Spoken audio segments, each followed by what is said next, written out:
ओम शांति to all the beautiful souls.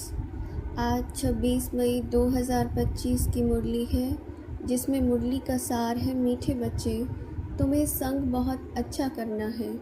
बुरे संग का रंग लगा तो गिर पड़ेंगे। कुसंग बुद्धि को तुच्छ बना देता है, मतलब छोटा बना देता है। उसमें वो सोचने समझने की क्षमता नहीं रहती। प्रश्न है, अभी तुम बच्चों को कौन सी उछल आनी चाहिए? उत्तर दिया बाबा ने, तुम्हें उछल आनी चाहिए कि गांव-गांव में जाकर हम सर्विस करें। तुम्हारे पास जो कुछ है वह सेवा अर्थ है।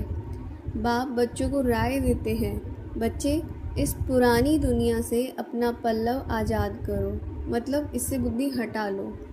कोई चीज़ में ममत्व नहीं रखो, इनसे दिल नहीं लगाओ, क्योंकि ये पुरानी दुनिया तो वैसे भी विनाश होने को है और हम इस पुरानी दुनिया के हालात देख ही रहे हैं जो दिन प्रतिदिन गिरते ही जा रहे हैं। वरदान है आज का। सब महसूस करेंगे कि शिव पिता का वरदानी हाथ मुझ आत्मा के सिर पर है। बाबा हमें वरदान दे रही है, त्रिकालदर्शी स्टेज द्वारा व्यर्थ का खाता समाप्त करने वाले सदा सफलता मूर्त भव। त्रिकालदर्शी स्टेज द्वारा व्यर्थ का खाता समाप्त करने वाले सदा सफलता मूर्त भव। त्रिकालदर्शी स्टेज पर स्थित होना अर्थात हर संकल्प, बोल व कर्म करने के पहले चेक करना कि यह व्यर्थ है या समर्थ है।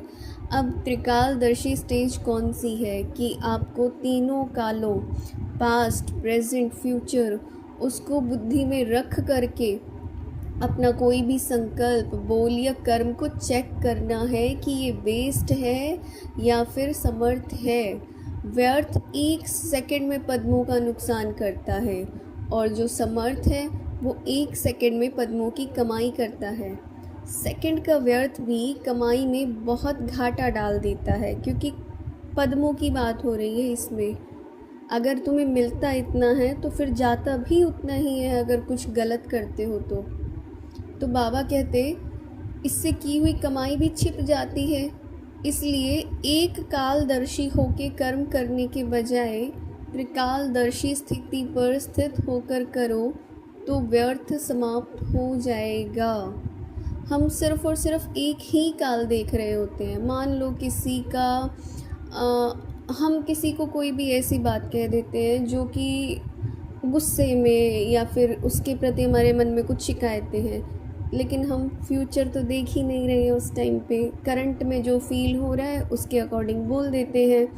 अब फ्यूचर में जाके उस घटना का क्या बनेगा, यहाँ से कमाई गई। दूसरा, मान लो किसी की पास्ट की कोई बात याद आ गई और याद आ गई तो अब उसके प्रति मन में घृणा या कुछ भी हमारे अंदर विचार वो उत्पन्न हो रहे हैं। अब उस पास्ट के बेस पे आज के प्रेजेंट में संकल्प भेज रही हूँ मैं उसको गलत वाले।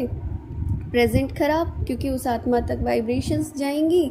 अच्छा, उसके बाद फ्यूचर ख़राब, तो यहाँ पे भी अगेन हम तीनों काल देख ही नहीं रहे हैं। हम सिर्फ एक काल के बंधन में बंद करके अगर कोई भी चीज़ करते हैं तो उसके जो भी इम्पैक्ट होंगे वो कोई बहुत ज़्यादा अच्छे नहीं होने वाले हैं।